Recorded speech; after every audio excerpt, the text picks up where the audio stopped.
سیدہ طیبہ طاہرہ زاہدہ عابدہ راقیہ قانیہ سلام اللہ علیہا۔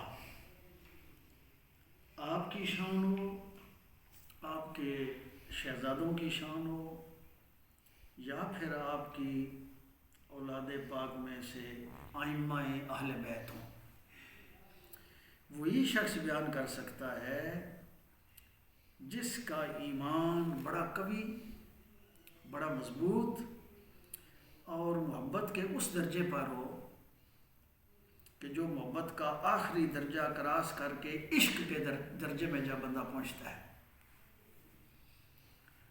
چونکہ جلال الدین رومی رحمۃ اللہ علیہ تعالیٰ نے عاشقوں کے بارے میں کیا خوبصورت فرمایا، عاشقاں را سہ نشانی ہے پسر، عاشقاں را سہ نشانی ہے پسر، آہ سرد و روح زرد و چشم تر، سبحان اللہ، آہ سرد و روح زرد و چشم تر۔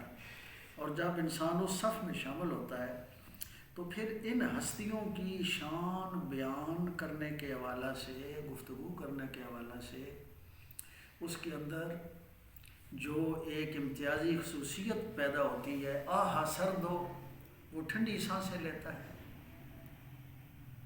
روح زرد ہو، اس کا چہرہ جو ہے وہ زرد پڑ جاتا ہے، چشم تر، ان ہستیوں کی محبت میں ڈوب کر پھر اس کی آنکھوں سے موتی رواں ہوتے ہیں۔ سبحان اللہ۔ عام بندے کے بس کی بات ہی نہیں ہے کیانی صاحب کہ کوئی بندہ ان ہستیوں کا ادراک کر سکے، اور جن پر اللہ کی خصوصی عنایت ہوتی ہے، مہربانی ہوتی ہے، فضل ہوتا ہے، نبی کریم علیہ الصلوۃ والسلام کی نگاہ رحمت ہوتی ہے، یا ان ہستیوں کی نگاہ رحمت ہوتی ہے۔ سبحان اللہ۔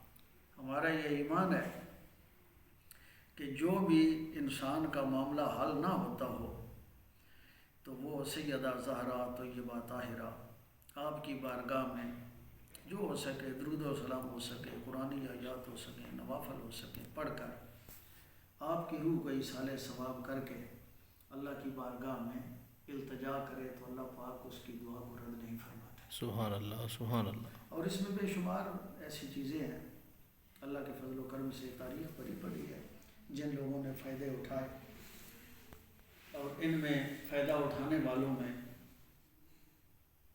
قدرت اللہ شہاب بھی ہیں، قدرت اللہ شہاب آپ رحمۃ اللہ علیہ آپ بھی ہیں کہ سیدہ زہرا کی شان کے حوالہ سے جو کچھ آپ نے اپنے شام نامے کے اندر گفتگو کی ہے تو وہ بھی ہمارے لیے بڑی ایک اتھینٹک گفتگو ہے اور بڑی خوبصورت گفتگو ہے۔ تو میں تو یہی سمجھتا ہوں کہ ان ہستیوں کے بغیر ہمارا وہ چارہ ہی نہیں۔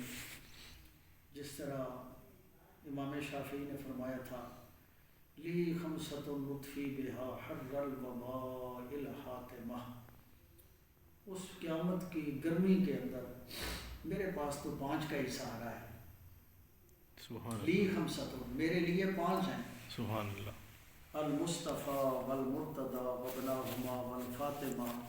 سبحان اللہ۔ اور پھر آپ نے اس جگہ یہاں اختتام نہیں کیا بلکہ حضور کے خاندان کے دیگر ائمہ کی بارگاہ میں پہنچتے ہیں، ما بعدہم من نسلہم قد جاءنی من قبلہم العابد والباقر والصادق والکاظم، سبحان ثم اللہ، الردی ثم متقی ثم النقی ثم عسکری ثم مہدی ہادیا حضرت امام الخاتمہ۔ سبحان اللہ۔ یہی وہ ہستی ہیں جن کے صدقے کچھ امید ہے اللہ کی بارگاہ سے، اس کے کرم کی، اس کی مہربانی کی، اس کے فضل کی، ورنہ ہماری جتنی بھی عبادات ہیں، نماز سے لے کر صدقات و خیرات سے لے کر جو بھی، چاہے وہ واجبی ہے یا نفلی ہے، اس قابل ہی نہیں ہے کہ ہم وہ اللہ کی بارگاہ میں پیش کر سکیں۔ سبحان اللہ۔ وہ اس قابل ہی نہیں ہے، نہ ہمارا سجدہ اس قابل ہے، نہ ہماری اور دیگر اعمال صالحہ اس قابل ہیں کہ ہم اللہ کی بارگاہ میں پیش کر سکیں۔